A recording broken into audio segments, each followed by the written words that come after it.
একজন আমাদের আমির হেফাজত মহোদয়, তিনি বলেছেন অমুক দলকে ভোট দেওয়া জায়েজ নাই, দলপাটি করার জন্য এখানে আমি আসি নাই, শুধুমাত্র একটা কথা বলতে চাই, আমিরে হেফাজত মহোদয় উস্তাজুনাল মুকাররম আমাদের উস্তাজ, আমাদেরকে বলে দেওয়া লাগবে কাকে ভোট দেওয়া যাবে।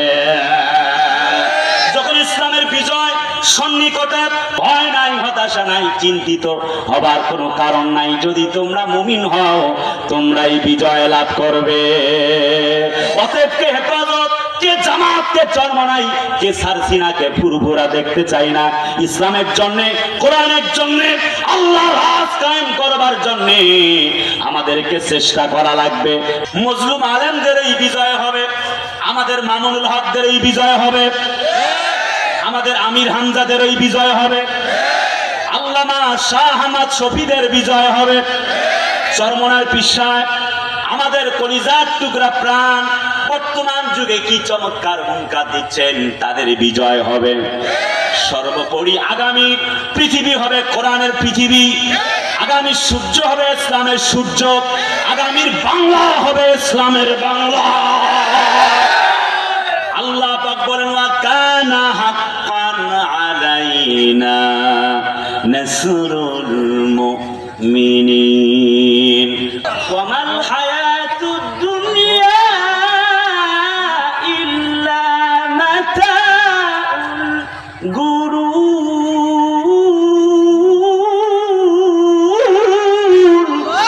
কেমন ছিলেন আমার নবী?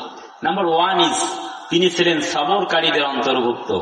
অর্থাৎ নবীজি জেল, জরিমানা, নির্যাতন, নিপীড়ন, নিষ্পীষণ, তাম পৃথিবীর সমস্ত কিতাবগুলি সাক্ষ্য দেয় একটি মুহূর্তের জন্য আল্লাহ নবীজি ইসলাম থেকে পিছপা হয়ে যায় না। কথা বলে না, ঠিক কিনা? পৃথিবীর যুগে যুগে সময়ের ক্রমান্বয়ে কালান্তরে যুগ থেকে যুগ পেরিয়ে গেল, কত মনীষী এলো, লেখক এলো, কত রচনাকারী এলো, কত নেতা নেত্রী এলো।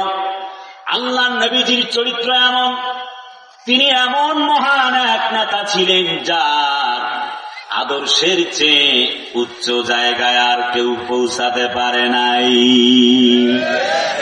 পেরেছে নাকি? আল্লাহ রাব্বুল আলামিন গোটা দুনিয়ায় যত নেতা নেত্রী, যত জাতি, ধর্ম, বর্ণ নির্বিশেষে যত গোষ্ঠীর লোকদেরকে সম্ভ্রান্ত করেছেন, আমার নবী, আপনার নবী এমন একজন মহান নেতা যার মতো দুনিয়ায় আর একজন নেতা নাই।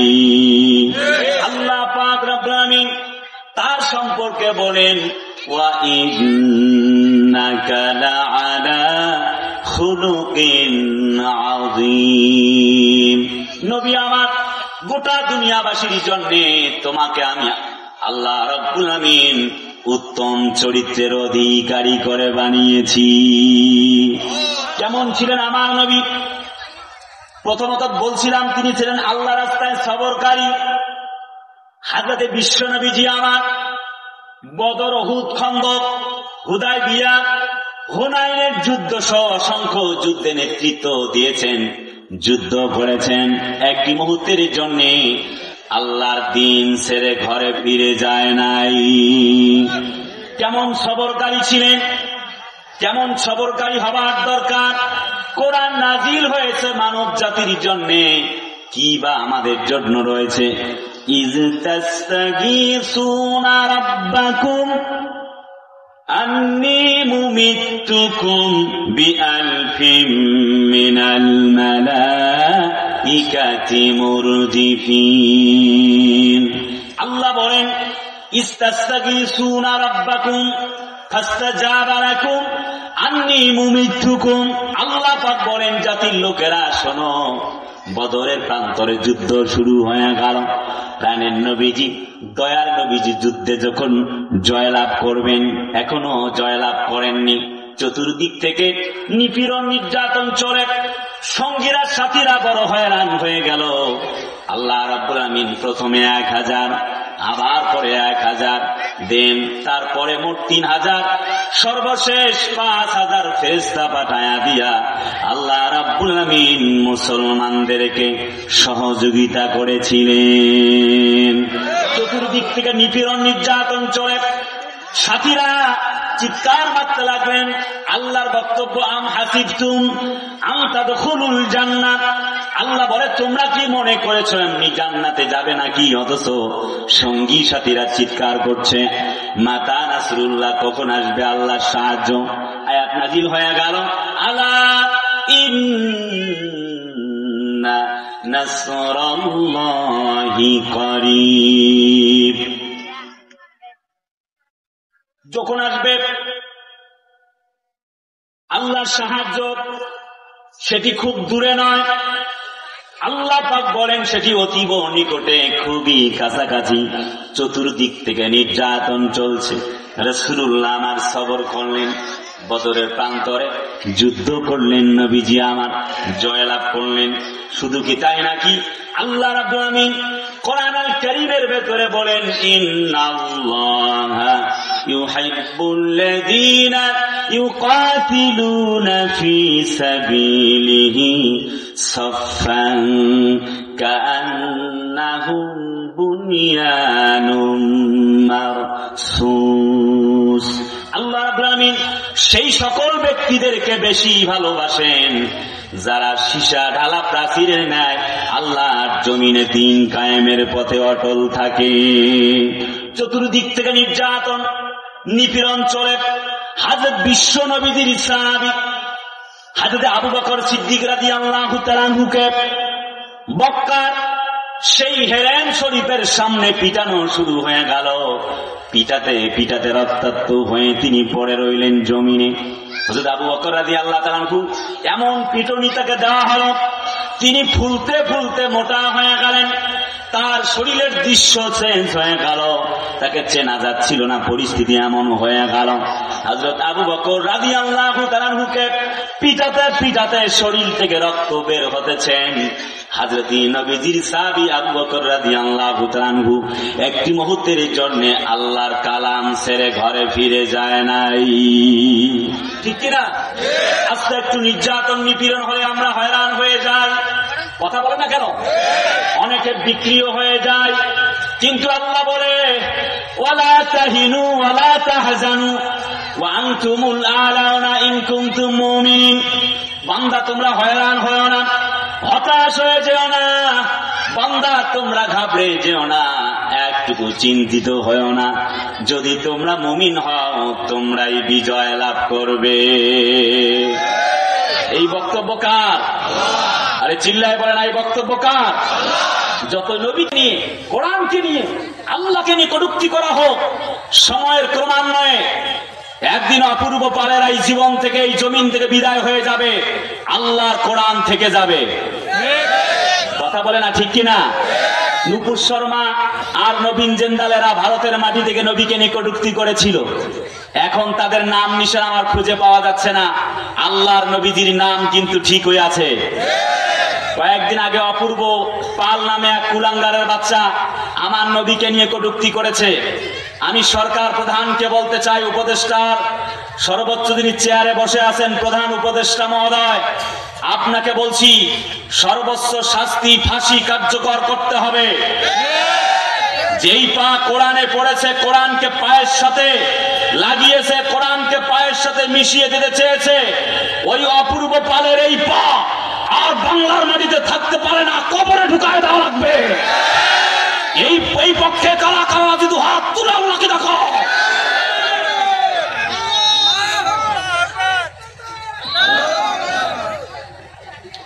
প্রিয় ভাইরা আমার, আল্লাহ রাব্বুল আমিন কোরআন শরীফে সব কথা বলেছেন। কোরআনকে কখনো দবানো যায় নাই, কখনো যাবে না। আল্লাহ পাক বলেন, ইন্না নাহনু নাযালনা যিকরা ওয়া ইন্না লাহু লাহাফিযুন। কোরআন নাজিল করেছি আমি আল্লাহ রাব্বুল আমিন, আর কোরআনের হেফাজতের দায়িত্ব আমি আল্লাহ তাআলা নিজেই নিয়েছি। এক মুফাসসির কারাগারে তো কি হয়েছে, লক্ষ মুফাসসির কোরআনের কথা বলতেছিল। আরে কথা না বললে তো খুব মুশকিল কথা, চিল্লায় বলা লাগবে, ঠিক কিনা? আমাদের এক প্রাণ আল্লামা মামুনুল হক জেলখানার কুঠরিতে বন্দী ছিলেন। আমার বন্ধু প্রিয় মুফতি আমির হামজা একসাথে বিশ্ববিদ্যালয়ে পড়েছি কুষ্টিয়ায়, জেলখানার কুঠরিতে বন্দী ছিল। আল্লাহর কসম, কোরআনের দাওয়াত কমে যায় নাই, বরং আরো বহু গুণ বৃদ্ধি পেয়েছে।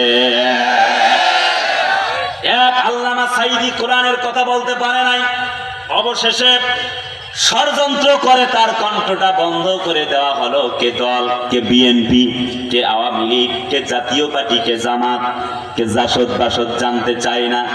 এমন এক মুফাসসিরের কথা তোমাদেরকে শোনাচ্ছি, যার কণ্ঠ শুনে চোর ভালো হয়েছে, ডাকাত ভালো হয়েছে, হাইজাকার ভালো হয়েছে, টেন্ডারবাজ ভালো হয়েছে। ওই মানুষটাকে চুরির মামলা দিয়া, যাকাত ফান্ডের মামলা দিয়ে জেলে বন্দী করা হয়েছিল। এমন মামলা শয়তানেও বিশ্বাস করে নাই।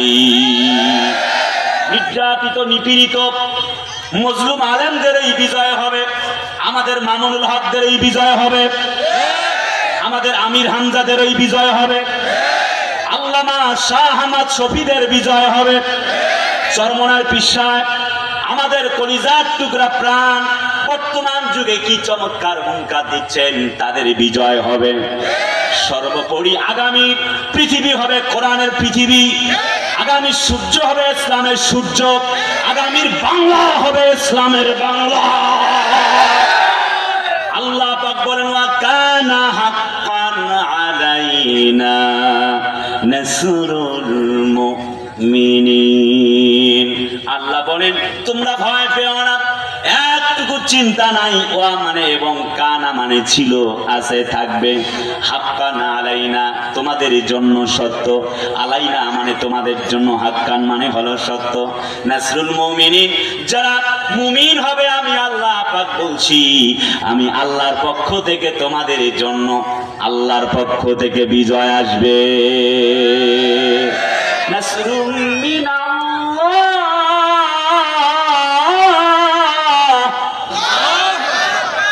নাসরুম মিনাল্লাহি ওয়া ফাতহুন করিব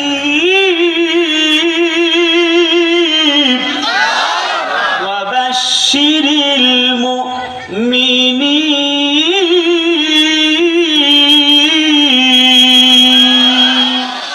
আল্লাহ বলেন, শোনো, নাসরুম মিনাল্লাহি ওয়া ফাতহুন করিব, আল্লাহর সাহায্য তোমাদের জন্য অতীব নিকটে, যদি তোমরা মুমিন হতে পারো। আল্লাহ সব কথা বলেছেন। নবীজির সাহাবীরা নবীজির কাছে আসলেন, জিজ্ঞেস করলেন, ইয়া রাসূলুল্লাহি আইয়ুল আমালি আফদাল? قال রাসূলুল্লাহ সাল্লাল্লাহু নবীজি বললেন, আল ঈমানু বিল্লাহ ওয়াল জিহাদু ফি সাবিলিল্লাহ। যখন সাহাবীরা এসে বললেন কোন কাজটি উত্তম, নাম্বার 1 নবীজি বললেন ঈমান আনা, এরপরে 2 নাম্বার বললেন জিহাদ করা। বলতেছিলাম আল্লাহর নবীজি ছিলেন সবরকারী। হযরত আবু বকর রাদিয়াল্লাহু তাআলা নুকে হেরেম শরীফের সামনে পিটাতে পিটাতে রক্তাক্ত করা হলো। একটি মুহূর্তের জন্য আল্লাহর ইসলাম ছেড়ে যায় নাই। ওমা নাকামু মিনহুম ইল্লা আইয়ুমিনু বিল্লাহিল আজিজিল হামিদ। তাদের কোনো অপরাধ ছিল না, আমাদের আল্লামা মামুনুল হকের কোনো অপরাধ ছিল না। আরে ভাই কথা বলে না, ঠিক কিনা? মানুষের লাইফ ডিসিশনে ভুল হতে পারে, অবশেষে প্রমাণিত হয়েছে বউ নিয়ে গিয়েছিল, যদিও বা সেই সময় সিদ্ধান্তটা সঠিক হয় নাই যাওয়া। আরে ভাই কথা বলা কেন? আমাদের চরমনার পিসায় হুজুর মায়ের খেয়েছে, কোনো ভুল ছিল না, ভোটে দাঁড়াতেই পারে। কারণ হচ্ছে খেলাফত কায়েমের জন্য এই মুহূর্তে বাংলার মাটিতে গণতন্ত্রের মাধ্যম দিয়ে খেলাফতে যাওয়া ছাড়া অন্য কোনো উপায় নাই। মায়ের খেতে হয়েছে। শুধু কি তাই নাকি, আমাদের কোরআনের পাখিটা 50টা বছর যিনি কোরআন থেকে তাফসীর করলেন, মানুষদেরকে হেদায়েতের বাণী শোনালেন, অবশেষে জালেমের গোষ্ঠী তাকে হাইজাকারের মামলা দিয়া ধর্ষণকারীর মামলা দিয়া জেলখানার কুঠরিতে 13টা বছর বন্দী করেছিল। অবশেষে আল্লাহর এই গোলাম চলে গেলেন জেলখানার কুঠরি থেকে, সেই আল্লাহর গোলামটা চলে গেলেন কবর নামক জেলখানায়। আর কোনোদিন দেখা হবে না, চলে গেল আল্লাহর কাছে, রবের কাছে চলে গেলেন। আশা করছি আল্লাহ তার কণ্ঠে আবার আমাদেরকে কোরআন শোনায়া দিবে। কারাগারে কাটালে 13টি বছর, বাতিলকে পেছে তোমায় দেখে থর থর। আরে চিল্লায় বলো ঠিক কেন? কারাগারে কাটালে 13টি বছর, বাতিলকে পেছে তোমায় দেখে থর থর। তুমি যে ছিলে মোদের নয়নমণি, শহীদ হয়েছ তুমি এটাই জানি, অমর হয়েছ তুমি এটাই জানি। আল্লামা সাইদি তুমি মরণি, শহীদ হয়েছ তুমি এটাই জানি, অমর হয়েছ তুমি এটাই জানি। লিল্লাহে তাকবীর। লম্বা গজল কিন্তু রাত গভীর, আজ সব কথা বলা যাবে না, শুধুমাত্র টাচ এন্ড পাস। আল্লাহ রাব্বুল আমিন বলেন টেনশন নাই, কোনো ভয় নাই। ও সাইদিরা, মামুনুল হকেরা, ও চরমানার পীর, তোমরা মায়ের খাও। আজ ইমামে আজম আবু হানিফা তোমরা মায়ের খাও। সাইয়েদ শহীদ আবুল আলা তোমরা মায়ের খাও। মওদুদিরা তোমরা টেনশন করো না, নির্যাতন নিপীড়ন সহ্য করো। একদিন কিয়ামতের দিন আল্লাহ ইসলামকে তোমরা যেহেতু জমিনে বাস্তবায়নের জন্য কাজ করেছো, একদিন আমি আল্লাহ যাজা দিয়ে তোমাদেরকে ধন্য করে দিব। আলেমদের কোনো অপরাধ ছিল না। এবার আমি যেখানটায় কথা শোনাচ্ছিলাম, আল্লাহ নবীদের সাহাবীদের কোনো অপরাধ ছিল না, শুধুমাত্র একটি কারণে, ইসলামের পক্ষে, কোরআনের পক্ষে, আল্লাহর দ্বীনের পক্ষে কথা বলবার কারণে তাদেরকে জেলখানার কুঠরিতে বন্দী করে রাখা হয়েছিল। শুধু কি তাই নাকি? কোরআন বলে ফাবিমা রাহমাতিন মিনাল্লাহি লিনতা লাহুম। আল্লাহ পাক বলেন, ও নবীজি শুনুন, আপনি ছিলেন খুব চমৎকার, একেবারে ভালো এবং খুব চমৎকার বিনয়ে চরিত্রের অধিকারী। আপনার মন মেজাজ ছিল উত্তম। যদি তা না থাকতো কাফের বেঈমানরা তোমাকে ওভারটেক করে চলে যেত, কালেমা ইসলাম গ্রহণ করতো না। নবীজি আমার ইসলামের দাওয়াত দিচ্ছেন, চতুর্দিক থেকে বাধা। হযরত খাব্বাব, খোবায়েব, হানজালা, হযরত নবীর সাহাবীরা, হযরত খোবায়েবেরা মায়ের খায়, জেলে যায়, নির্যাতিত হয়। একটি মুহূর্তের জন্য আল্লাহর কোরআন ছেড়ে যায় নাই। আল্লাহ পাক বলেছেন, ইন্নাল্লাহা মা'আস সাবিরিন। ধৈর্য ধরো, নিশ্চয়ই আল্লাহ ধৈর্যশীলদের সাথে আছেন। কথা বলে না ঠিক কিনা? পরিস্থিতি তাই কথা বলতেছে। একজন রিকশাওয়ালাকে জিজ্ঞেস করা হয়েছিল, তুমি কি চাও? আহারে আল্লাহর বান্দারা কি উত্তর দিয়েছিল আপনারা শুনেছেন। এখন যেন নতুন করে রব উঠেছে, আর পুরাতন ইঞ্জিন সার্ভিস করে লাভ নাই। নতুন ইঞ্জিন ইসলামকে ক্ষমতায় দেখতে চায়। কোরআন শরীফ তার সাক্ষ্য দেয়। আল্লাহ পাক কোরআন শরীফে সব কথা বলেছেন। শোনো, ওয়া কানা হাক্কান আলাইনা নাসরুল মুমিনিন।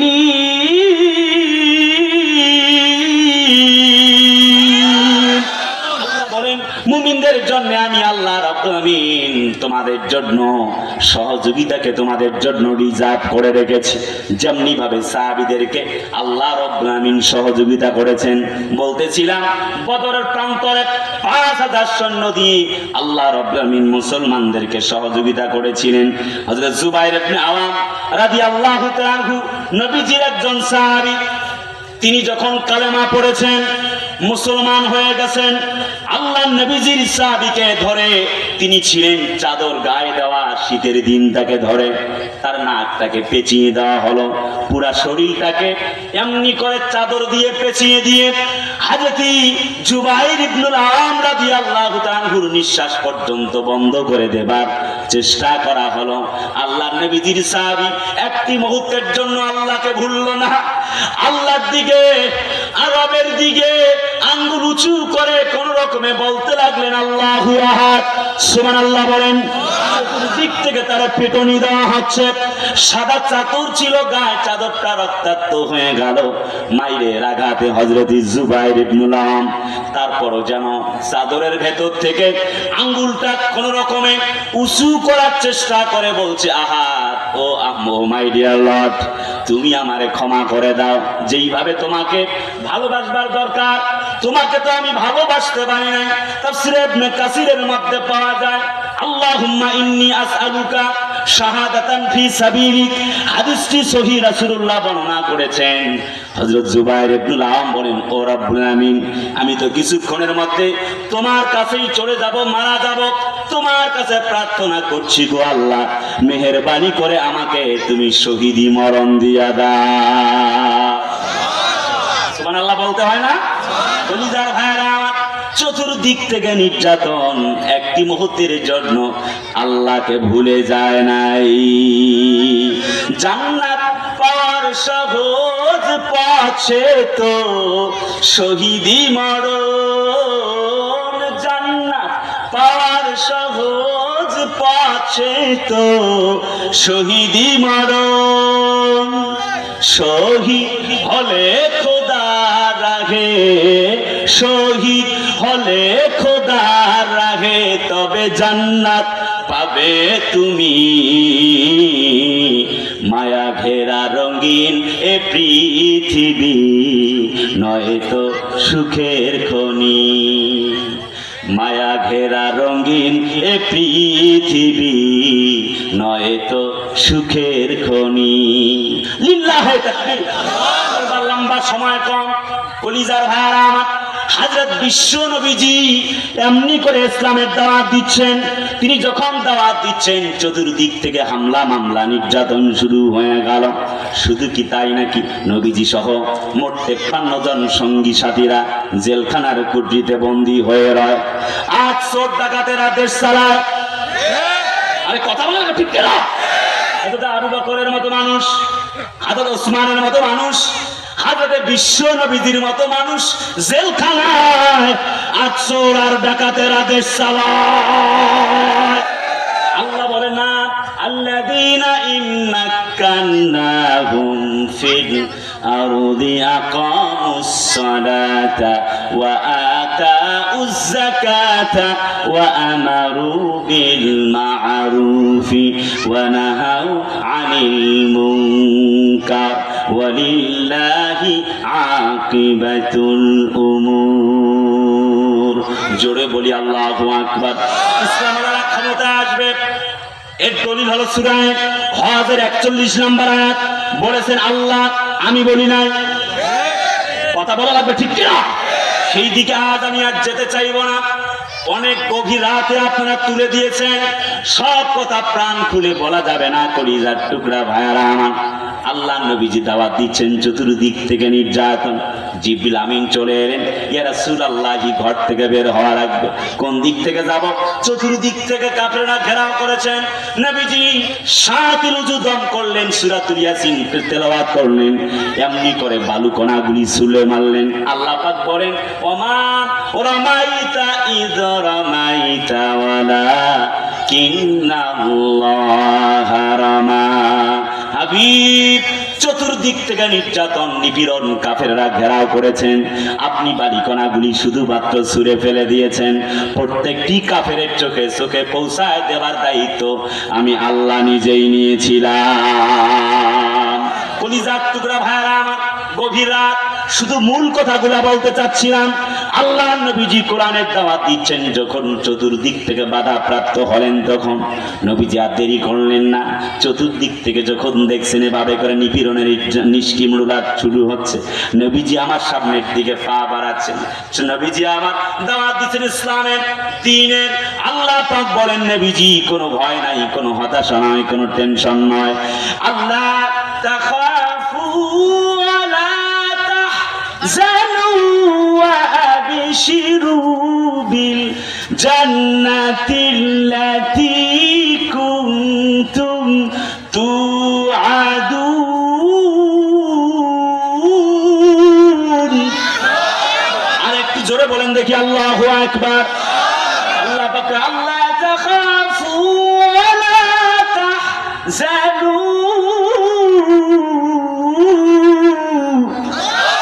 ওয়া আবশিরু বিল জান্নাতিল্লাতী কুনতুম তুআদুন।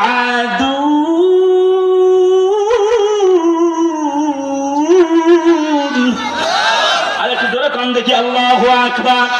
কলিজার ভাইরা আমার, আল্লাহ পাক বলেন ভয় নাই, কোনো শঙ্কা নাই, কোনো চিন্তা নাই, চতুর্দিক থেকে নির্যাতন মামলা। আল্লাহ বলে একটুকু ভয় করো না নবীজি, তাতানাজ্জালু আলাইহিমুল মালাইকা, ফেরেশতা পাঠিয়ে দিলাম। যদি ইসলামের পক্ষে কোরআনের পক্ষে অটল থাকতে পারো, দিন বিজয় হোক আর না হোক, আমি আল্লাহ তোমাকে কথা দিচ্ছি তোমার বিজয় হবে এবং যেই জান্নাতের ওয়াদা করেছিলাম জান্নাত পেয়ে যাবা।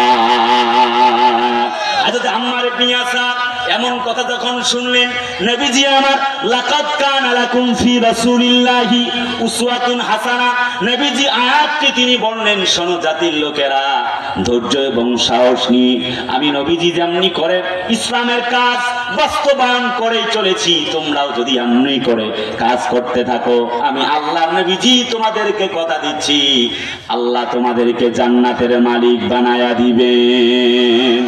আম্মার ইবনে ইয়াসার রাজি হয়ে গেলেন। চতুর্দিক থেকে কাফেররাও চলে আসলো, দুদিক থেকে দুটি খুঁটির সঙ্গে বাঁধলেন। বাঁধবার পরে হযরত আম্মার ইবনে ইয়াসারকে ধরে দুটি পায়ের সঙ্গে পা বেঁধে দুটি ঘোড়ার সঙ্গে বেঁধে দিয়ে ঘোড়াকে চাবুক মারলেন। দুটি ঘোড়া দুদিক থেকে দৌড় দিল। হযরত আম্মার ইবনে ইয়াসারের দুটি পা মাঝ বরাবর ফেরে চৌচির হয়ে গেল। হযরত আম্মার ইবনে ইয়াসার চিৎকার মারতে মারতে আসমানের দিকে একটি আঙ্গুল উঁচু করে বলতে লাগলেন, আহাত আহাত লা শারীকা লাক লা নিদ্দা লাক, ও আল্লাহ আমার কোনো ভয় নাই, তুমি তো এক আল্লাহ আছো। এই জীবন জীবন নয়, বাতিল সে দাবনে ওয়ালে, বাতিল সে দাবনে ওয়ালে, আয়া সে মা নেহি হাম সবর কর ঝুকা হে তু ইমতিহা হামারা। ওর কোনো ভয় নাই, কোনো শঙ্কা নাই। যুগে যুগে আবু জেহেলের চেলা চামুন্ডারা, আবু জেহেলের সন্তানেরা ইসলামকে কোরআনকে বাধা দেবার চেষ্টা করেছে। তারা যত চেষ্টা করুক না কেন, কিন্তু আল্লাহ ইসলাম বিজয় লাভ করবে তোমার কোরআনের বক্তব্য। হযরত আম্মার ইবনে ইয়াসার বলে, জীবন দিতে পারি, একবার শুধু নয়, 1000 বার জীবন দিতে পারি, একটি মুহূর্তের জন্য ইসলামকে ছেড়ে যেতে পারি না। ইউযহিরাহু আলাদ-দীনি কুল্লিহি ওয়া কাফা বিল্লাহি শাহীদা। যখন দেখি আল্লাহু আকবার। আল্লাহ বলে ভয় নাই, ওয়া কানা বিল মুমিনিনা রাহিমা, আমি তো রব আল্লাহ আছি, একটুকু কোনো ভয় নাই, কোনো চিন্তা নাই, কোনো শঙ্কা নাই, কোনো ধরনের কোনো নির্যাতন নিপীড়নকে ভয় করবার কোনো দরকার নাই। হযরত আম্মার ইবনে ইয়াসার হাসি মুখে তার দেহটা দিলেন, দুদিক থেকে মাঝ বরাবর ফেরে চৌচির হয়ে গেল। হযরত আম্মার ইবনে ইয়াসার দুঃখ করলেন না, কষ্ট করলেন না, বরং সন্তুষ্ট চিত্তে আল্লাহর দিকে মাথা উঁচু করে কালেমা পড়তে লাগলেন। কালেমা পড়তে পড়তে বিদায় হয়ে গেলেন। মানা হাব্বালিল্লাহ ওয়া আবগাদালিল্লাহ ওয়া মানা লিল্লাহ ফাকাদ ইসতাকমালাল ঈমান। হাদিসে আসছে হযরত আম্মার ইবনে ইয়াসার নবীজিকে তাকায়া তাকায়া বলতে লাগলেন, ইয়া রাসূলুল্লাহি, আল্লাহর জন্য ভালোবাসা, আল্লাহর জন্য ঘৃণা। আপনি একটি হাদিস শুনিয়েছিলেন, আমি আপনাদেরকে হাদিসটি শোনাচ্ছি। হাদিসটি সহিহ। হযরত নবীজি বলেন, লা ইউমিনু আহাদুকুম হাত্তা আকুনা হাব্বা ইলাইহি মিন ওয়ালিদিহি ওয়া ওয়ালাদিহি ওয়ান নাসি আজমাইন। আল্লাহর নবীজি, বিশ্ব নবীজি বলেন, তোমরা ততক্ষণ পর্যন্ত পূর্ণ মুমিন হতে পারবা না যতক্ষণ পর্যন্ত আমি নবীকে জীবনের সবচাইতে বেশি ভালোবাসবা না। হযরত আল্লাহ নবীজির সাহাবী আম্মার ইবনে ইয়াসার আঙ্গুল ইশারা করে বলেন, ইয়া রাসূলুল্লাহ, আপনাকে আল্লাহর জন্য বড্ড ভালোবাসি গো নবীজি, আপনার জন্য, ইসলামের জন্য, কোরআনের জন্য, আল্লাহর দ্বীনের জন্য হাসতে হাসতে জীবন দিয়া গেলাম, একটি মুহূর্তের জন্য আল্লাহর কোরআন ছেড়ে যাই নাই। দুঃখের আধার শেষে আলোর প্রভাত হাসে, হতাশার কালো মেঘে যায় গো ঢেকে। দুঃখের আধার শেষে আলোর প্রভাত হাসে, হতাশার কালো মেঘে যায় গো ভেসে। কোরআনের পাতায় পাতায় দেখো ইমানের পথ ঢাকা ব্যথার কাটায়, ভেঙে পড়ো না কভু হতাশ হয়ে, ভেঙে পড়ো না কভু হতাশ হয়ে। জ্বলে পুড়ে খাঁটি সোনা হও গো শেষে, জ্বলে পুড়ে খাঁটি সোনা হও গো শেষে। লিল্লাহে তাকবীর। কলিজার ভাইরা আমার, লম্বা কথা নয়, তবে কিছু কথা আপনাদের শোনাবার দরকার। এই কোরআনে আল্লাহ সব বলেছেন। হযরত নবীজির সাহাবীরা এমনি করে ধৈর্য ধরলেন, আল্লাহ রাব্বুল আমিন সেই সবক মানব জাতির জন্য দিলেন। যদি আমরা তা গ্রহণ করতে পারি, আমি 21টি পয়েন্ট, শুধুমাত্র পয়েন্টগুলি আপনাদেরকে আজ দিয়ে যেতে চাই। লম্বা করে খুব কথা বলবো না, কষ্ট দিতে চাইবো না, একটু গভীর মনোযোগ। আল্লাহ নবীজি আমার, বিশ্ব নবীজি এমনি করে দাওয়াত দিচ্ছেন, চতুর্দিক থেকে হামলা মামলা। আল্লাহ নবীজি থমকে দাঁড়িয়েছে নাকি? আরে কথা বলে না, থমকে দাঁড়িয়েছে নাকি? আজ ইসলাম ওয়ালারা নির্যাতিত হয়, নিপীড়িত হয়, নিষ্পেষিত হয়। আল্লাহ বলে একটুকু ঘাবড়ায় যাওয়ার কোনো কারণ নাই, ভয় পাবার কোনো কারণ নাই। যদি তোমরা ইসলামের কাজ করে থাকো, আমি আল্লাহ রাব্বুল আমিন কথা দিচ্ছি, বিজয় তোমাদের হবেই হবে। সুবহানাল্লাহ বলা যায় না? ইসলামকে নিয়ে কটূক্তি করা হয়েছে, কোরআনকে নিয়ে কটূক্তি করা হয়েছে। কয়েকদিন আগেও অপূর্ব পাল নামে একজন হিন্দু ভদ্রলোক কোরআনকে পায়ের সাথে মিশায় দিয়েছে। আমরা বলতে চাই, ইসলামকে যতই কটূক্তি করা হোক, কোরআনকে যতই কটূক্তি করা হোক, ওয়াজাকুম মিনাল্লাহি নূর, কোরআনের আলো চমকাবেই, কেউ থামাইতে পারবে না। হিন্দু ভাইয়ারা, তোমরা তোমাদের ধর্ম পালন করবা, আপত্তি নাই। আমরা মুসলমানরা আমাদের রোজা পালন করব, তোমরা আপত্তি করবার কথা না। হিন্দুরা আমাদের ভাই, বৌদ্ধ খ্রিস্টান আমাদের ভাই, আপত্তি নাই। কিন্তু ইসলাম, কোরআন, মুসলমানদের এই বিধান, আল্লাহর কোরআনকে বাধা দিতে চাইলে মুসলমানেরা তা বরদাস্ত করতে পারে না। মুসলমানেরা নবীর জন্য, কোরআনের জন্য, ইসলামকে বাহবা দিতে গিয়ে, ইসলামের সম্মানকে, আল্লাহর কোরআনের সম্মানকে সমুন্নত রাখতে গিয়ে মুসলমানেরা ইসলামের জন্য নির্যাতিত হতে পারে, বাড়ি ছাড়া হতে পারে, মুসলমানেরা রক্ত দিতে পারে, মুসলমানেরা হাত দিতে পারে, মুসলমানেরা পা দিতে পারে, মুসলমানেরা চোখ দিতে পারে, মুসলমানেরা কান দিতে পারে, মুসলমানেরা নাক দিতে পারে, মুসলমানেরা রক্তের ময়দান বানাতে পারে, সন্তানকে ইয়াতীম বানাতে পারে, কোরআনের জন্য মুসলমানরা স্ত্রীকে বিধবা বানাতে পারে। কিন্তু আল্লাহর কোরআনকে ছেড়ে একা ঘরে ফিরে যেতে পারে না, পারে না, পারে না। এই পক্ষে কারা কারা রাজি? হাত তুলে আল্লাহকে দেখান। আচ্ছা, একটা ছোট্ট গল্প বলি, তাহলে সেদিকে যাচ্ছি। এক বাবা বলছে যে, বড় ছেলে, আমি একটা ডাব খাবো, মৃত্যু শয্যার শায়িত। কলিজার ভাইয়েরা, তো বাবা বলছে ছেলেকে, বড় ছেলেকে, বাবা ডাব পাইরে নিয়ে আসো। বড় ছেলে কামলা খুঁজতে খুঁজতে হয়রান, ডাব পাড়ার জন্য কামলা চাইছে 500 টাকা। তিনি বাবাকে সে ঘুরে এসে বলছে, আব্বা 500 টাকা চাই ডাব পাড়া, থাক, খাওয়া লাগবে না। মেজো ছেলেকে বলছে, মেজো ছেলে গিয়ে কামলা ঠিক করতে গিয়ে দেখে 400 কম আর মানবে না। ছোট ছেলে বাড়িতে এসে বই খাতা কলম রাইখা বাবার কাছে শুনছে, আব্বা কি খাইতে চান? বলছে, বাবা বলছে আমি ডাব খাইতে চাই। ছেলে বই খাতা ফেলে ডাবের কাছে চড়েছে ডাব পাড়ার জন্য। ডাব পাড়বার আগে অর্ধেক পর্যন্ত উঠছে, পইরা হাত পা ভাঙ্গা পইরা গেছে। বাবার কাছে এসে বলছে, আব্বা আমি তো ডাব পাড়তে পারি নাই, বরং আরো উল্টা হাত পা ভাঙ্গে নিয়ে আসছি। আচ্ছা কোন তো, বড় ছেলে মেজো ছেলের উপরে বাপ কি খুশি আছে? কথা কয় না, খুশি আছে? খুশি কার উপরে? যে ছোট ছেলেটা ডাব পাড়তে গিয়ে হাত পা ভেঙে ফেলেছে, ঠিক না? কারণ সে চেষ্টা করেছে।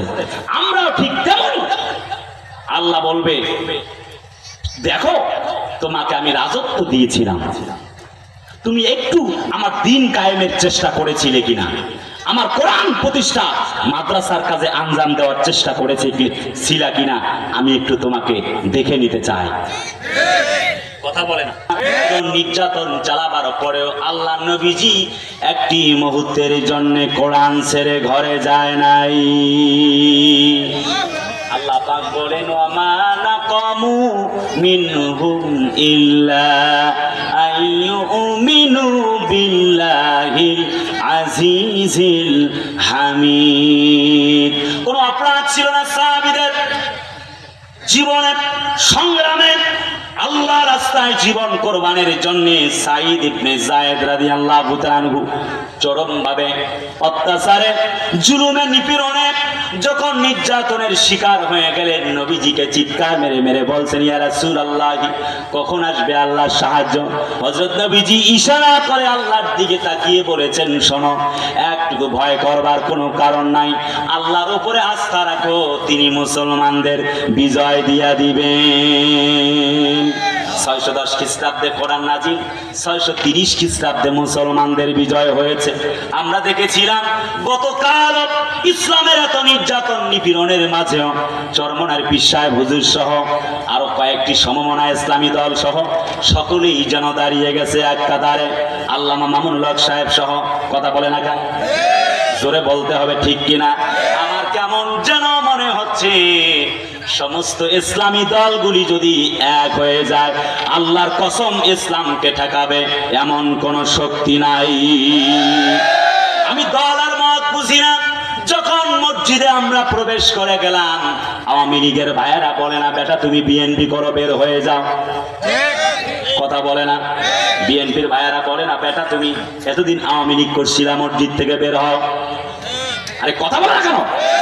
জামাত ইসলামের ভাইয়ারা বলে না, বরং সবাই মিলে এক কাতারে মসজিদে এক হয়ে যায়, কোনো মারামারি নাই, কাটাকাটি নাই, কিলাকিলি নাই। ওয়াতাসিমু বিহাবলিল্লাহি জামিআন ওয়া লা তাফাররাকু।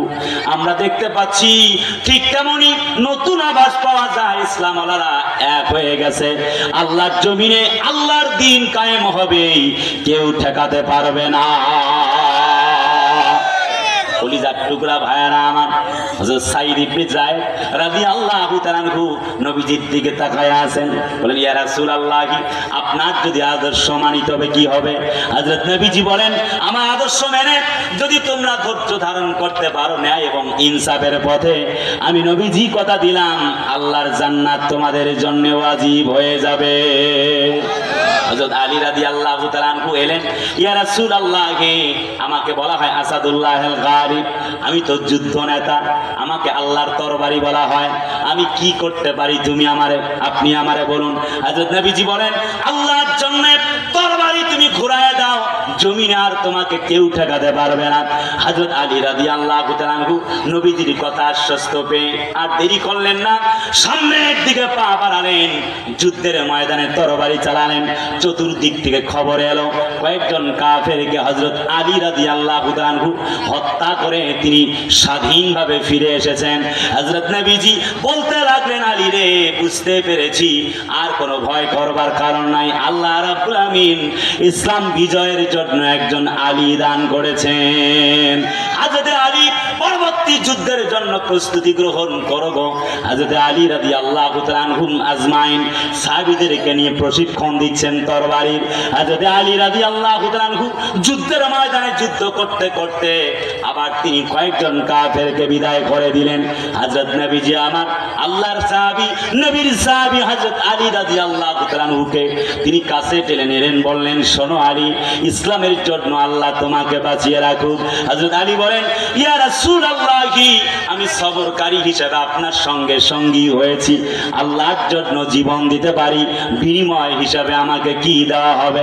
আল্লাহ রাব্বুল আমিন আল্লাহ তাআলা তাকে কোরআন শরীফে জানায় দিলেন নবী গো কোনো ভয় নাই, ইন্নাল্লাহ আশতারা মিনাল মুমিনিনা আনফুসাহুম ওয়া আমওয়ালাহুম বিআন্না লাহুমুল জান্নাহ জোরে বলি আল্লাহু আকবার।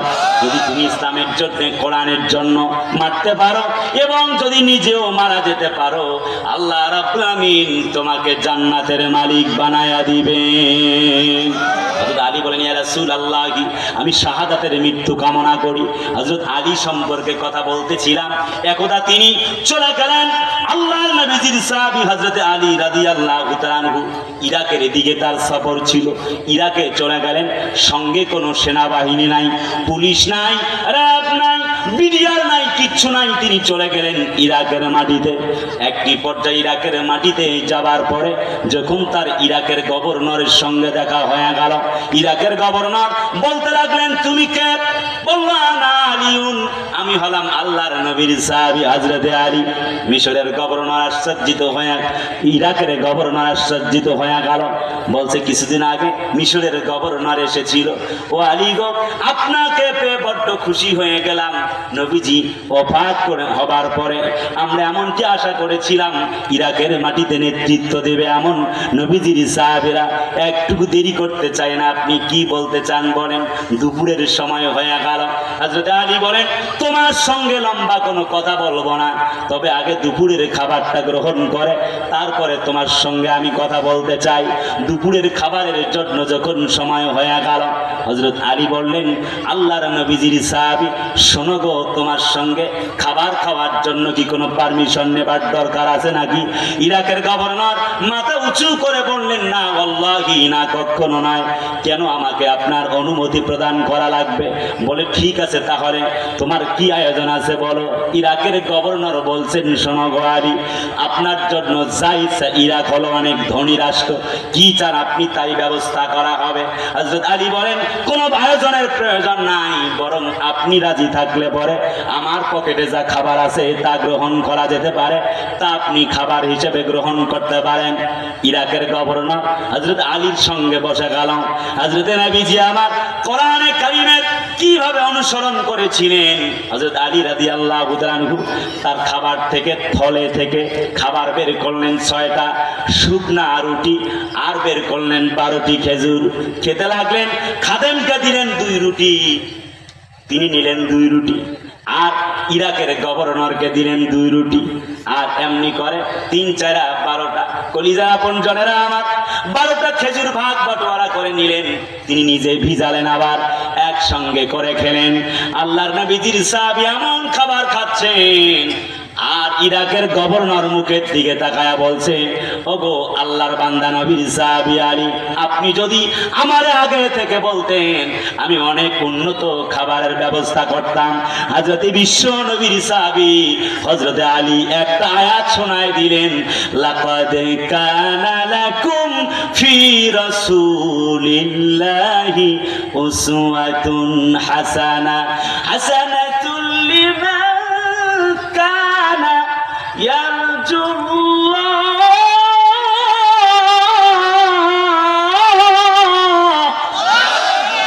لمن كان يرجو الله واليوم الآخر وذكر الله كثيرا। الله النبي সাহাবী আলী দীপ্ত কণ্ঠে তিনি বর্ণনা করলেন, শোনো, তুমি তো জানো না, ও হে ইরাকের গভর্নর, আমি তো আল্লাহ রাসূলের আদর্শ মেনে এসেছি। তিনি কি বলেছেন তুমি কি জানো না? কি খাবার তিনি খেয়েছেন তুমি কি জানো না? হযরত আলী বলেন, ইরাকের গভর্নর, তোমার মসনদে বসে থাকা মনে হয় অন্যায় হয়ে গেল। তোমার কওমের লোকেরা কি নবীদের আদর্শ মেনে এমন খাবার গ্রহণ করে নাকি? ইরাকের গভর্নর বলে, কেউ পায় কেউ পায় না, সবাই তো আর ধনী নয়। হযরত আলী বলেন, তাহলে হয় কি করে? তুমি কেন এত উন্নত খাবারের জন্য কথা বলছো? হযরত আলী রাদিয়াল্লাহু তাআলা আনহু আরেকটি আয়াত, সবর করার একটি আয়াত শেখ শোনায় দিলেন, ইসবিরু ওয়া সাবিরু ওয়া রাবিতু ওয়াত্তাকুল্লাহা লাআল্লাকুম তুফলিহুন। ধৈর্য ধরো, ধৈর্যের প্রতিযোগিতা করো, কষ্ট করো, এমনি করে নরমাল খাবার খাও, সময় একদিন আসবে মুসলমানদের বিজয় হয়ে যাবে। কথা বলতে হবে, ঠিক কিনা? বন্ধুরা আমার, কলিজার টুকরা ভাইরা, হযরত আলী রাদিয়াল্লাহু তাআলা আনহু প্রমাণ করে দিলেন, গো শাসক, শোনো, ইসলামের জন্য, কোরআনের জন্য তোমাকে কমপক্ষে সাগর পাড়ি দেওয়া লাগতে পারে। হযরত সাদ বিন আবি ওয়াক্কাস রাদিয়াল্লাহু তাআলা আনহু তিনি কেমন কষ্ট করেছেন, আম্মার ইবনে ইয়াসার কেমনে কষ্ট করেছেন, খুবাইব কেমনে কষ্ট করেছেন, খাব্বাব কেমনে কষ্ট করেছেন, তুমি কি ইতিহাস পড়ো নাই? ইরাকের গভর্নর দুটি চোখের পানি ফেলায় দিয়া কান্দে আর বলে, ওহে আলী, নবীজির সাহাবী, আমি বুঝতে পেরেছি, সবর করে ইসলামের জন্য পতাকা উড়াতে গিয়ে আজ থেকে যদি আমাকে জীবন দিতেও হয়, আমি কথা দিলাম রাজি আছি, একটি মুহূর্তের জন্য আল্লাহর কোরআন থেকে পিছপা হতে রাজি নাই। হযরত আলী দুটি কথা শোনালেন, তুমি কি জানো না? হযরত খাব্বাবকে উত্তপ্ত অঙ্গারের উপরে শুইয়ে দিয়ে যখন কাফের বেঈমানেরা হাপড়টা টান দিচ্ছেন, তিনি ছিলেন কামার, তার হাপড়টা যখন এমনি করে টান দিচ্ছেন, খাব্বাবের রক্ত আর গোশতগুলি গলে গলে পরে পরে কামারের যেই জায়গাটায় আগুন জ্বলে উঠে, হাপড় টানলে পরে আগুন জ্বলে। আর যদি খাব্বাবকে ওই জায়গাটায় শুইয়ে দেওয়া হয়েছে, বলা হচ্ছে, বেটা, তুমি তো কামারের দায়িত্ব পালন করো, কাশি দোহা, এরপরে লোহা দিয়ে কাশি, এরপরে দা কুড়াল খন্তি তুমি তৈরি করো, আজ তোমাকে দিয়ে কাশি দা খন্তা তৈরি করা হবে। হযরত খাব্বাবকে উত্তপ্ত সেই আগুনের উপরে শুইয়ে দিয়ে হাপড় যখন টানা হচ্ছিল, হযরত খাব্বাবের শরীর থেকে রক্ত আর গোশতগুলি গলে গলে পড়ে পড়ে আগুন পর্যন্ত নিভে যায়। হযরত খাব্বাব রাদিয়াল্লাহু তাআলা আনহু একটি মুহূর্তের জন্য আল্লাহর কোরআন ছেড়ে যায় নাই।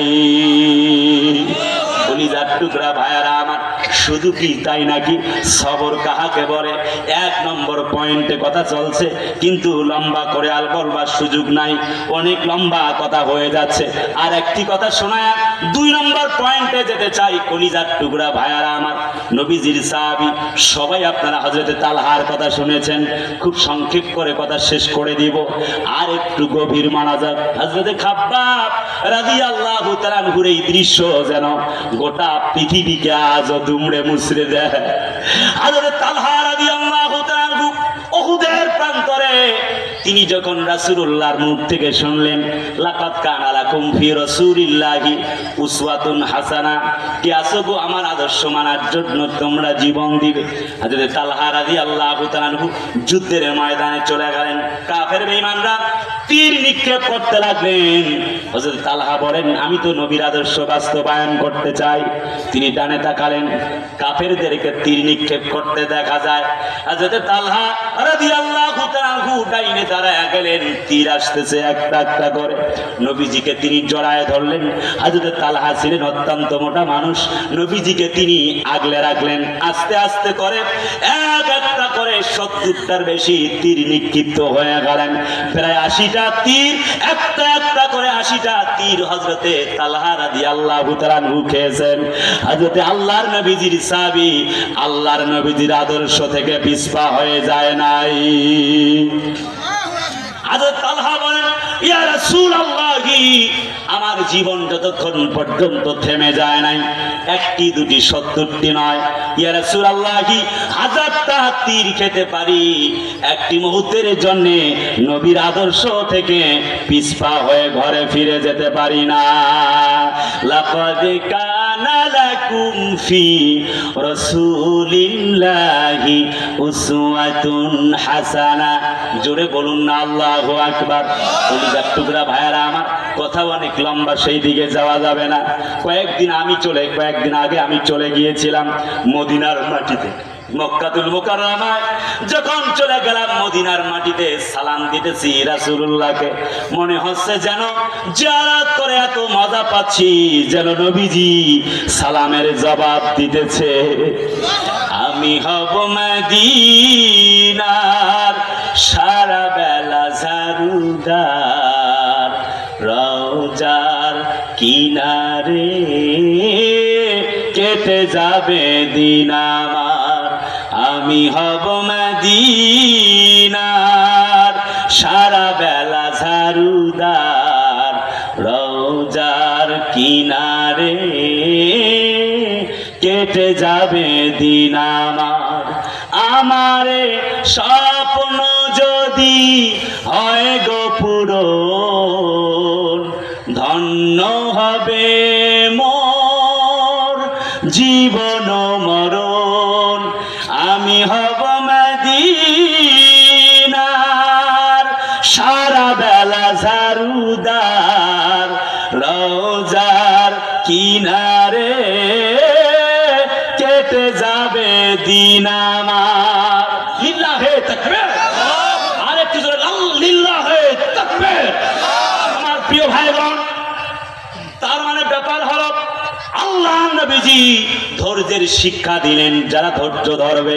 ওয়ালা নাবলুওয়ান্নাকুম বিশাইইম মিনাল খাউফি ওয়াল জু'i ওয়া নাকসিম মিনাল আমওয়ালি ওয়াল আনফুসি ওয়াস সামারাত ওয়া বাশশিরিস সাবিরিন।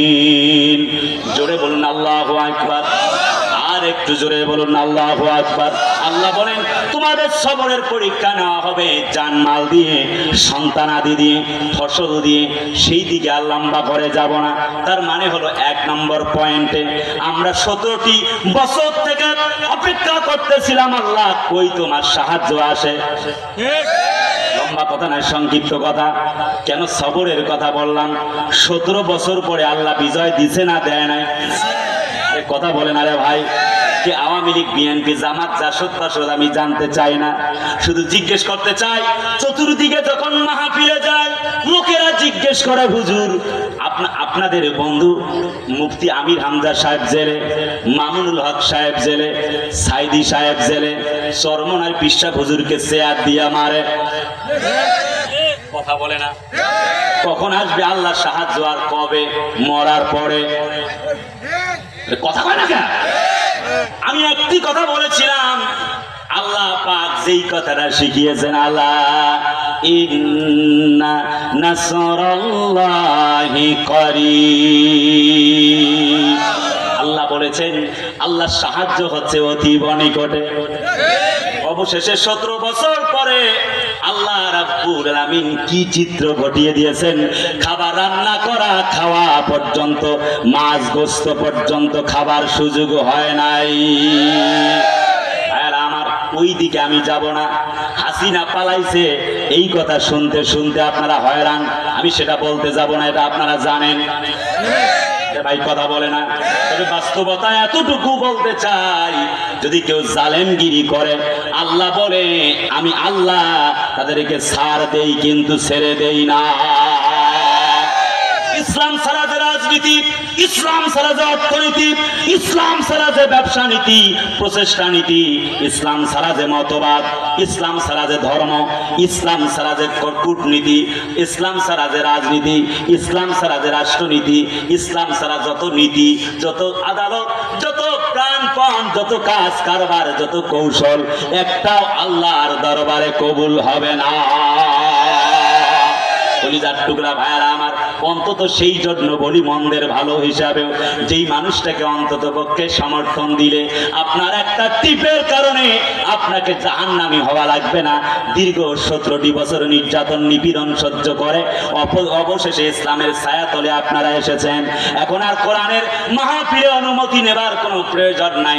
আল্লাহ যেন আগামী রাষ্ট্র ইসলামের বাংলা বানায় দেন। 17 বছর ধৈর্য ধরতে ধরতে আপনারা বড় হয়রান হতে হতে বলতে লাগলেন কখন আসবে আল্লাহর সাহায্য। আল্লাহ পাক বলে একটুকু ভয় নাই, চিন্তা নাই। ওয়ালা তাহিনু ওয়ালা তাহজানু, ভয় পেও না, চিন্তা একটুকু চিন্তিত হয়েও না। Don't be frustrated, don't be sad, don't be afraid, you will be victorious, তুমি জিতবে। যেমনটি দেখেছি ঐক্যের কোনো এমনি করে ঐক্যের কোনো ফাটল ধরা যাবে না। পরিস্থিতি দেখেছি সবাই মিলে ইসলাম আর অন্তত পক্ষে বাংলার মাটিতে যেহেতু গণতন্ত্র চলমান, তার মানে অন্যদিকে যাওয়ার কোনো সুযোগ নাই।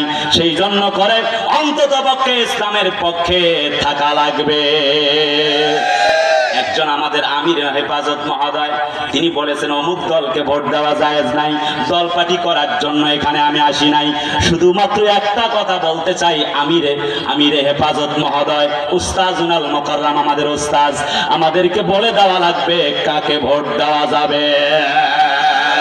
যখন ইসলামের বিজয় সন্নিকটে আল্লাহ বলেন ওয়া কানা হাক্কান আলাইনা নাসরুল মুমিনিন, আল্লাহ বলেন তোমাদের জন্য অবিসম্ভাবী একটি কথা তোমাদেরকে বলে যাচ্ছি, মুসলমানদের জন্য বিজয় একেবারে আলা ইন্না নাসরাল্লাহি করিব, আল্লাহ বলেন বিজয় তোমাদের খুবই কাছাকাছি, তবে একটি কাজ করা লাগবে, নাসরুম মিনাল্লাহি ওয়া ফাতহুন করিব ওয়া বাশশিরিল মুমিনিন, আল্লাহ বলে বিজয় তোমাদের হবে, শর্ত একটা আল্লাহ পাক দিয়েছেন, মুমিন হওয়া লাগবে। আল্লাহ অন্য আয়াতে বলেন ওয়ালা তাহিনু ওয়ালা তাহজানু ওয়া আনতুমুল আ'লাউনা ইন কুনতুম মুমিনিন, ভয় নাই, হতাশা নাই, চিন্তিত হবার কোনো কারণ নাই, যদি তোমরা মুমিন হও তোমরাই বিজয় লাভ করবে। অতএব কে হেফাজত, কে জামাত, কে চরমনাই, কে সারসিনাকে ফুরফুরা দেখতে চাই না, ইসলামের জন্য, কোরআনের জন্য, আল্লাহর রাজ কায়েম করবার জন্য আমাদেরকে চেষ্টা করা লাগবে।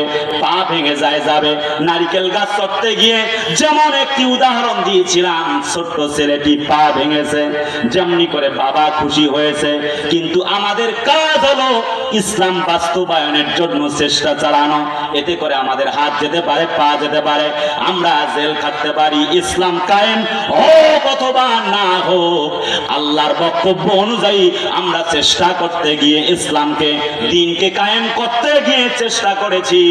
যেমন পা ভাঙা ছেলেটি বাবার কাছে যেমন প্রিয় হয়েছে, ডাব খাওয়াতে পারে নাই, ঠিক তেমনি আমরা ইসলামকে বিজয় দেখাতে পারবো কিনা জানি না, অন্তত পক্ষে একটা বার চেষ্টা করা যেতে পারে। আল্লাহর জমিনে সবাইকে দেখা শেষ, আগামীতে ইসলাম কায়েমের বাংলাদেশ।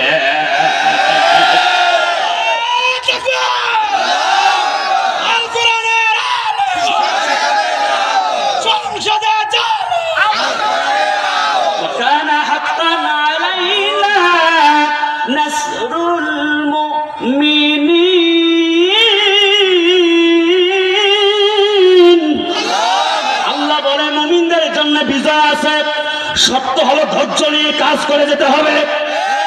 আল্লাহ বলে তাহলে তোমার কোনো ভয় নাই, কোনো চিন্তা নাই, একটুকু তোমাদের কোনো চিন্তা নাই। বন্ধুরা আমার, 2 নম্বর পয়েন্ট, আল্লাহ পাক বলেন নবীজি ছিলেন আল্লাহর কোরআন পালনকারী, বাস্তবায়নকারী।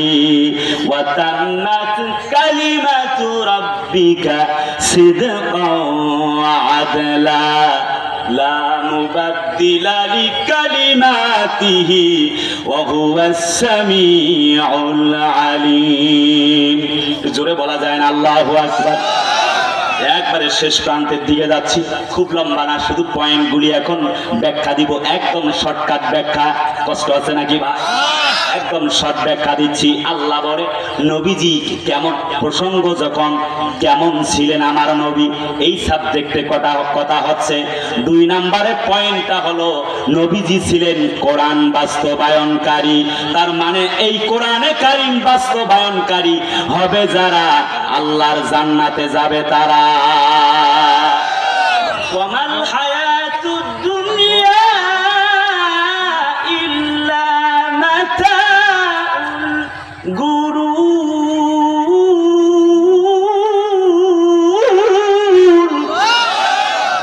আল্লাহু আকবার। আল্লাহ বলে দুনিয়ার জমিনটা হলো খেল তামাশার বস্তু ছাড়া আর কিছুই নয়। ওয়ামাল হায়াতুদ দুনিয়া ইল্লা মাতাউল গুরুর। এই দুনিয়াটা হলো খেল তামাশার বস্তু মাত্র, কবরে চলে যেতে হবে। তার মানে কোরআন বাস্তবায়ন করেই যেতে হবে। এই যে একটি মাদ্রাসা, হযরত বিশ্ব নবীজি বলেন যেই সন্তানটা হাফেজ হয়ে গেল, মান কারাল কোরআন ফাস্তাজহারাহু ফাহাল্লা হালালাহু ওয়া হাররামা হারামাহু আদখালাহুল্লাহুল জান্নাহ ওয়া শুফিয়াহু ফি আশরাতি মিন আহলি বাইতিহি। নবীজি বলেন যে ব্যক্তি হাফেজ হয়ে গেল, এই যে রাসেল হোসাইন আর একটি আমাদের সন্তান, দুটি ভাই মিলে সে যখন তারা হাফেজ হয়ে গেল, এই কোরআনের দুটি বান্দা আল্লাহর কোরআন যখন তেলাওয়াত করতে করতে জান্নাতে চলে যাবে, লজিং মাস্টার যারা কোরআন কিনে দিয়েছেন, মা বাবা কেমনি করে সুফিয়াহু আশরাতি মিন আহলে বাইতিহি, কমপক্ষে 10 জনকে নিয়ে আল্লাহর জান্নাতে চলে যাবে। ভাইজানেরা আমার, ঘুষ দিয়ে বিসিএস ক্যাডারও হওয়া যায়। একটু কথা না বললে হবে না, কথা বলা ঠিক কিনা? ঘুষ দিয়ে মাস্টার হওয়া যায়, সার্টিফিকেট নিয়ে ডাক্তারও হওয়া যায়। আরে কথা বলো না কেন? ঘুষ দিয়ে এমবিবিএস হওয়া যায়, ডাক্তার হওয়া যায়, ইঞ্জিনিয়ারও হওয়া যায়, সার্টিফিকেট কিনা। কিন্তু ঘুষ দিয়া হাফেজ হওয়া, মাওলানা হওয়া যায় না। ভাইরা আমার, কোরআনে কারিমে আল্লাহ পাক বলেন ওয়ালাকাদ ইয়াসসারনাল কুরআনা লিযিকরি ফাহাল মিন মুদ্দাকির। জোরে বলি আল্লাহু আকবার। আমার আল্লাহ বলেন এই কোরআনকে আমি আল্লাহ পাক সহজ করে নাজিল করেছি, অতএব কেউ কি আছো এই কোরআনটা তোমরা মেনে নিবে? যেটা বলছিলাম, ঘুষ দিয়ে আলেম হওয়া যায় না, সেই কথা এখন আসবো। কি জন্য আল্লাহ পাক এই কথা বলেন? আল্লাহ পাক বলেন ওয়ানুনাজ্জিলু মিনাল কুরআনি মা হুয়া শিফাউন ওয়া রাহমাতুল লিল মুমিনিন ওয়া লা ইয়াজিদুয যালিমিনা ইল্লা খাসারা। জোরে বলুন আল্লাহু আকবার। আল্লাহ বলেন এই কোরআনটা মুমিনদের জন্য শেফা, আর যারা কোরআন বিরোধী তাদের জন্য যন্ত্রণার কারণ। আরে কথা বলে না, ঠিক না? তাই তো আল্লাহ কোরআন একবারে শেষের দিকে কথা যাচ্ছি ভাইয়েরা আমার, বন্ধুরা আমার। তাই তো আল্লাহ কোরআনের মাহফিল হয় যেখানে, বাধাও হয় সেখানে। কথা বলা লাগবে। আল্লাহর কোরআনের মাহফিল যদি কেউ বাধা দিতে আসে, তাকে গাছের সঙ্গে বেঁধে রেখে পিটায়া রক্তাক্ত করে জেলে বন্দি করে দিতে হবে। কলিজার টুকরা ভাইয়ারা আমার, আল্লাহ বলেন কোরআনটা মুমিনদের জন্য সেবা। দুইটা সন্তান হাফেজে কোরআন হয়ে গেল, লাভ কি হবে? ধরুন আপনি জাহান্নামে চলে গেছেন, কোরআনে কারিম একটি কিনে দিয়েছিলেন মাদ্রাসায়, রাসেল নামক সন্তানটি আজ হাফেজ হয়ে গেল। যখন আপনি সেই জেলখানার কয়েদি মানে জাহান্নামের আসামি রাসেল নামক ছোট্ট সন্তানটি, ছোট্ট ভাইটি সামনের দিকে তাকায়া দেখবে আপনি জাহান্নামে চলে যান, আল্লাহকে বলবে আল্লাহ আমি তো জান্নাতে যাব না। বলবে রাসেল মিয়া জান্নাতে যাবা না কেন? বলো। বলে আল্লাহ তুমি তো বলেছো যে কমপক্ষে 10 জনকে সুপারিশ করতে পারবো, অনূর্ধ্ব আরো অনেককে আমি নিতে পারবো। বলে হ্যাঁ আমি তো আল্লাহ বলেছিলাম। কি বলতে চাও? ওই যে দেখা যাচ্ছে উনি আমার লজিং মাস্টার, ওই যে দেখা যাচ্ছে আব্দুল করিম সাহেব, উনি একদিন আমাকে 10 টাকা দিয়ে একটা চিপস কিনে দিয়েছিল। ওই যে আব্দুল করিম সরকার, উনি আমাকে একটা কোরআন শরীফ কিনে দিয়েছিল। ওই যে দেখা যাচ্ছে ডাক্তার দবিরউদ্দিন সরকার, ওই মানুষটি একদিন আমাকে খাবার খাইয়েছিল। আরে ভাই কথা বলে না কেন ভাই? আল্লাহ পাক বলবেন যাও যাও, কি বলতে চাও তুমি তাই করো। সন্তান হাফেজে কোরআন রাসেল মিয়া বলবে আল্লাহ কোনো কথা শুনতে চাই না, কোরআনের মর্যাদায় যাদেরকে চিনি তাদেরকে নিয়ে আল্লাহর জান্নাতে চলে যেতে চায়। সুবহানাল্লাহকে বলা যায় না? সুবহানাল্লাহ। আসিয়ামু ওয়াল কুরআনু ইয়াশফাআনি লিল আবদ, রাওয়াহুল বুখারী। বুখারী শরীফের বর্ণনা, হযরত নবীজি বলেন কিয়ামতের দিন রমজান মাসে রোজা আর কোরআন, এই দুইটা জিনিস ছাড়া কারো কোনো খাওয়া নাই, সব অফ। কোরআনে কারীম সুপারিশ করে বান্দাকে আল্লাহর জান্নাতে নিয়ে যাবে। হাফেজে কোরআন বানিয়েছেন, দুইটা লাভ দুনিয়ায়, দুইটা লাভ হলো আখেরাতে। 1 নম্বর লাভ হলো সম্মানিত হবে। ডাক্তার জাকির নায়েকরে চেনেন, গোটা পৃথিবীতে সম্মানিত ডাক্তার হিসেবে কেউ এলাও করে না। কোনদিন সার্টিফিকেট করার জন্য, প্রেসক্রিপশন নেওয়ার জন্য যান নাই। কথা কয় না? কিন্তু কোরআন শোনার জন্য শত শত মাইল গিয়েছেন বা যাবেন। ডক্টর মিজানুর রহমান আজহারি, আহারে সবাই তো কামেল পাস, টাইটেল পাস, মাওলানা, কোরআন তাকে কত সম্মানে নিয়ে গেছে। তার মানে কোরআন যাকে স্পর্শ করেছে সে সম্মানিত হয়ে গেছে। কোরআন পড়লে দুটি লাভ বলেছি। মিজানুর রহমান আজহারি সে তো কোরআন দিয়ে বক্তব্য দেয়, তাই না? কোরআন দিয়ে বক্তব্য দেওয়ার কারণে গোটা দুনিয়ায় তিনি সম্মানিত। তার মানে হলো কোরআনটা যদি আপনার সন্তান রাসেল মিয়ারা পড়ে তাহলে এক, তারা সম্মানিত হবে, 2 নাম্বার তারা রিজিক প্রাপ্ত হবে। জিজ্ঞেস করতে চাই, আমাদের কি ভাতের অভাব আছে নাকি? অনেকে বলে হুজুরেরা ভাত পায় না। আমি বলি, আরে বেটা, আমরা ভাত খাই না, কথা পায় না। কোরমা পোলাও আমাদেরকে তো আজকে এই যে আরফিন ভাইরা কত ধরনের ফল দিয়েছে, গোশ দিয়েছে, মাছ দিয়েছে, কত কিছু দিয়েছে, এই তো খাইয়া পারি না, আবার ভাত খাওয়াবো কখন? কথা পায় না, ঠিক না ভাইরা? তার মানে দুনিয়ায় দুটি লাভ। কোরআনের মাদ্রাসা আপনার সন্তানকে দিয়েছেন আল্লাহ পাক বলে, কোনো ভয় নাই। ওয়া ইন্নাহু লাতানজিলু রাব্বিল আলামিন।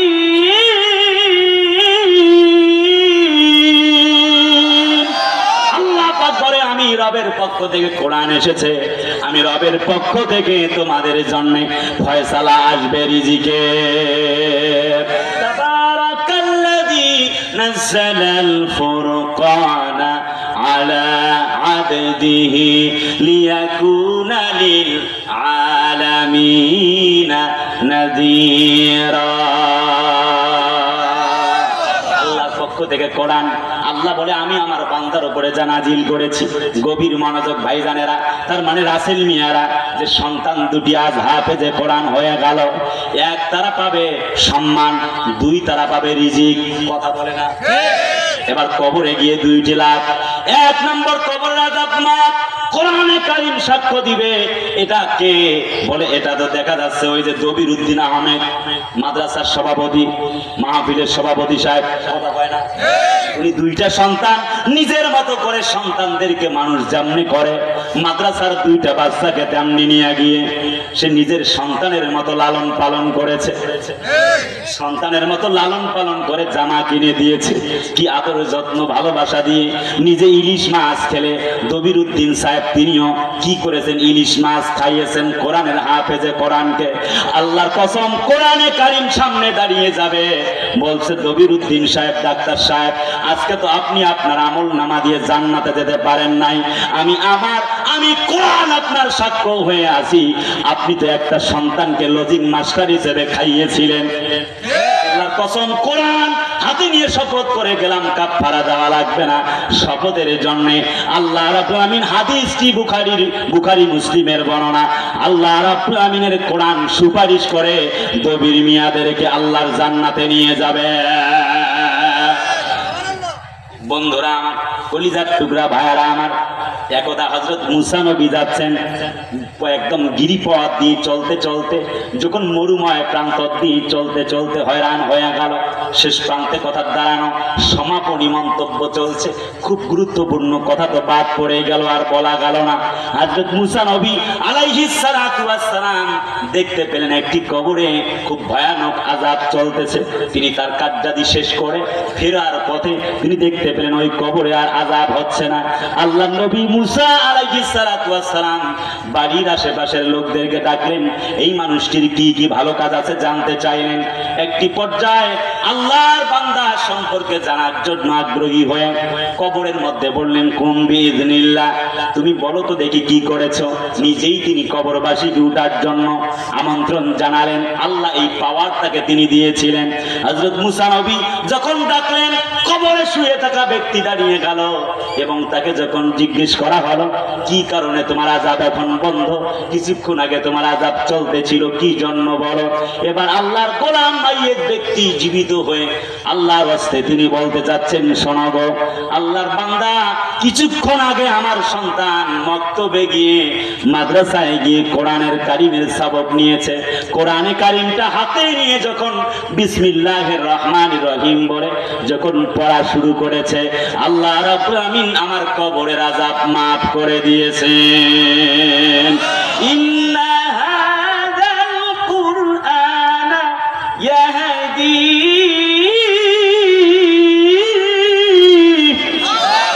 লিল্লাতী হিয়া আকওয়াম। জোরে বলি আল্লাহু আকবার। আল্লাহ পাক বলে এই কোরআন হলো হেদায়েতনামা। ফামান তাবিআ হুদায়া ফালা খাউফুন আলাইহিম ওয়ালা হুম ইয়াহজানুন। আল্লাহ বলে এই কোরআনটা হলো হেদায়েতনামা, যারাই মানবে তাদেরকে জান্নাতে ঢুকায়া দিব। আল্লাহু আকবার ওয়া লিল্লাহিল হামদু। বিসমিল্লাহির রহমানির রহিম। قد جاءكم من الله نور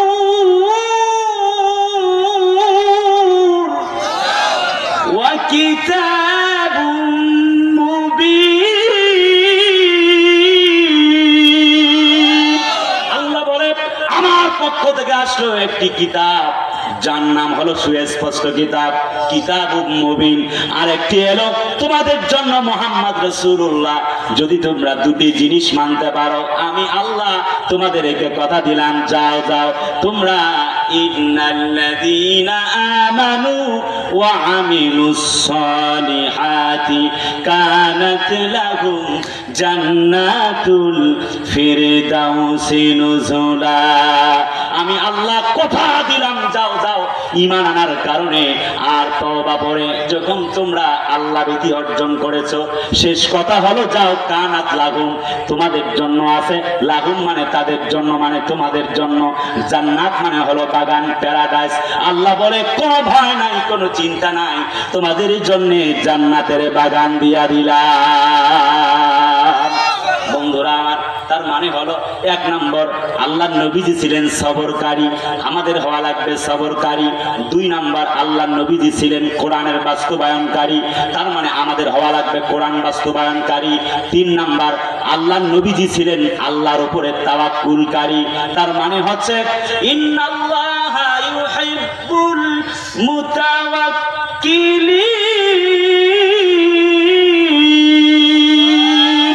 তার মানে হচ্ছে জীবনের প্রত্যেকটি ক্ষেত্রে একমাত্র ভরসা হবে কার? ওয়াতাওয়াক্কাল আলাল্লাহ ওয়া কাফা বিল্লাহি ওয়াকিলা। একমাত্র ভরসা করব আমরা কার উপরে? আল্লাহর উপরে ভরসা করব। কলিজার ভাইরা আমার, যদি তা করতে পারি, আল্লাহ নবীজি বিশ্বনবী বলছে তোমাদের আর কোনো ভয় নাই, চিন্তা নাই, আল্লাহ জান্নাত দিয়ে দিবে। সুবহানাল্লাহ, সুবহানাল্লাহ জোরে না আসতে? কেমন তাওয়াক্কুল? শর্ট কথা, সমাপনী বক্তব্য চলছে। শেষ কথা হলো আল্লাহ রাসূলুল্লাহ সাল্লাল্লাহু আলাইহি ওয়াসাল্লাম একবার যুদ্ধ অভিযান থেকে ফিরছেন, একটি তরবারি তিনি রশি দিয়ে বেঁধে রেখেছেন একটি গাছের ডালে। অতঃপর তিনি ঘুমিয়ে পড়েছেন। এক ইহুদির বাচ্চা এসে তরবারিটা খুলে মুহাম্মদ সাল্লাল্লাহু আলাইহি ওয়াসাল্লামকে ঘুম থেকে জাগ্রত করেছে, এই মুহাম্মদ ওঠো। ধাক্কা দিয়ে তোলার পরে বলছে, মুহাম্মদ তোমার সাথে কথা আছে। কি কথা? এই তরবারি দেখতে পাচ্ছ, তোমাকে তরবারি দিয়ে হত্যা করা হবে। নাউজুবিল্লাহ। তোমরা এখন কে ঠেকাবে বলো? হযরত নবীজি আমার মনের অজান্তে একটি আয়াতে কারিমা শোনায় দিয়েছেন তাকে, ফাইদা আযামতা ফাতাওয়াক্কাল আলাল্লাহ ইন্নাল্লাহা ইউহিব্বুল মুতাওয়াক্কিলিন। সুবহানাল্লাহ কি বলা যাবে না? আল্লাহ পাক বলছে যে একমাত্র ভরসা আমার উপরে তোমরা করো, নিশ্চয়ই আমি আল্লাহ ভরসাকারীদের পছন্দ করি। সুবহানাল্লাহ। তার মানে হলো মুমিন যারা তারা আল্লাহর উপরে একমাত্র ভরসা করবে। কলিজার ভাইরা আমার, 4 নম্বরে রাসূলুল্লাহ ছিলেন মা বাবার খেদমতকারী। আজকের পৃথিবীতে অনেক মানুষ এমন আছে মা বাপের খেদমত করতে চায় না। একটি অনুরোধ করে আজ গেলাম শেষ বেলায়, মা বাবার খেদমত ছাড়া মক্কা মদিনার ইমাম হয়েও লাভ হবে না।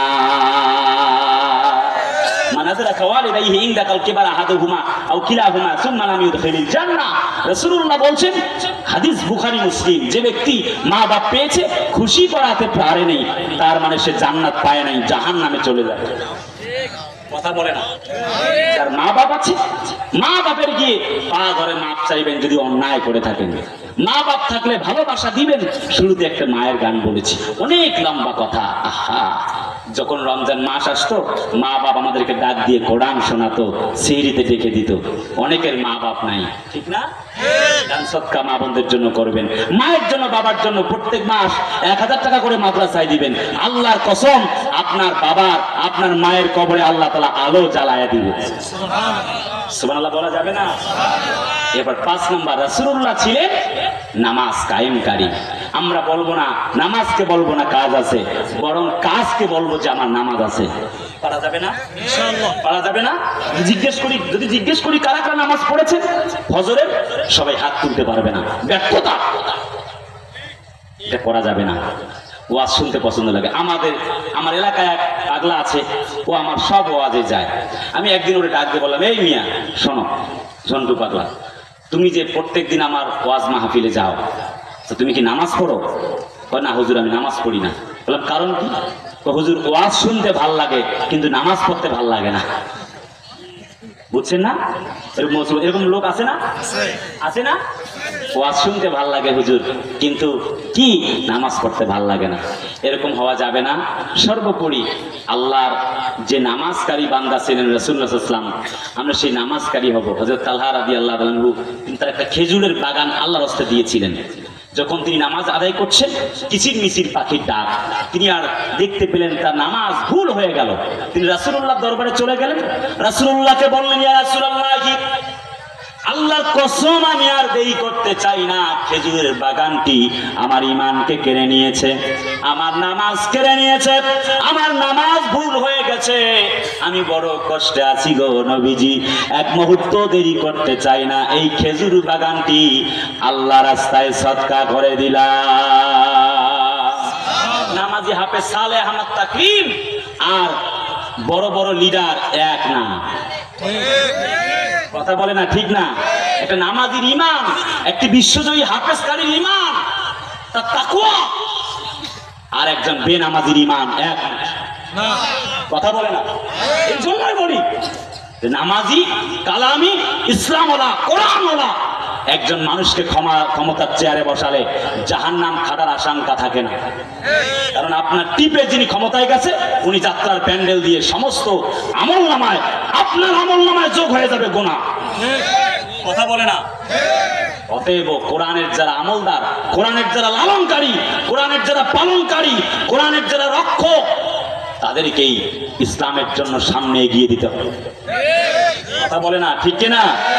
আমরা জুলাই অভ্যুত্থানে যারা নেতৃত্ব দিয়েছে সবার মঙ্গল কামনা করছি এবং দোয়া করছি, এই জুলাই গণ অভ্যুত্থানকে ব্যর্থ হতে দেওয়া যাবে না। ইসলামকে কায়েম করবার জন্য একটি বড় সুযোগ এসেছে, সবাই মিলে একসঙ্গে হয়ে আল্লাহ ইসলামকে কায়েম করতে হবে। পৃথিবীর দ্বিতীয় বৃহত্তম মুসলিম রাষ্ট্র এই বাংলাদেশ, এই বাংলাদেশে ইসলামকে ব্যর্থ হতে দেওয়া যাবে না। এবার যদি আমরা ইসলামওয়ালারা ব্যর্থ হয়ে যাই, ইসলাম ব্যর্থ হয়ে যাবে। কথা বলে না? ঠিক কিনা? শেষ কথাই হলো 30 সেকেন্ডে সামারাইজ, আমাদেরকে নামাজ কায়েমকারী হতে হবে, মানে নামাজ কায়েমকারী নেতাদেরকেও ভোট দেওয়া লাগবে। স্লোগান চলে, আমার নেতার চরিত্র ফুলের মতো পবিত্র। আবার আমাদের একজন ভাই বলেছিল যে নামাজ পড়ে না 1 ওয়াক্ত, গাঞ্জা টানে 5 ওয়াক্ত। আরে ভাই কথা বলে না ঠিক কিনা? কলিজার টুকরা ভাইয়ারা আমার, সেটা আপনারা দেখেছেন এক এক নেতা একক ভাবে বক্তব্য দেয়। কত জুলাইয়ের নেতা, কত নেতারা দেখলাম বিভিন্ন ভাবে বক্তব্য দেয়, ইসলামের বিরুদ্ধে অবস্থান গ্রহণ করে।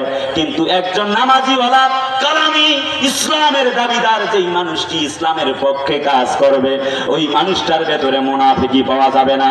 কিন্তু যে ব্যক্তি নামাজি নয়, কালামি নয়, ওই ব্যক্তিটি ইসলামের বাইরে কথা বলতে দ্বিধাবোধ করবে না। কথা বলে না ঠিক কিনা? আজ অব্দি আমরা প্রমাণ পেয়েছি গোটা পৃথিবীতে যে যারা ইসলামওয়ালা তারা আসলে কি হবে। সেজন্য আমরা ইসলামওয়ালাদের সাথে থাকব, ইসলামকে ভালোবাসা দিব, আল্লাহর কোরআন, আল্লাহ দ্বীন কায়েমের আন্দোলনে শরীক থাকব। আল্লাহ কে কোন দল করে, কে বিএনপি, কে জামাত, কে আওয়ামী লীগ, কে জাসদ বাসদ, সবাই মিলে এই মাহফিলটি করেছে। আল্লাহ সবাইকে ইসলামের খেদমতে কবুল করো। সবাই মিলে কনা আমিন। আর একটু জোরে কন্যা আমিন।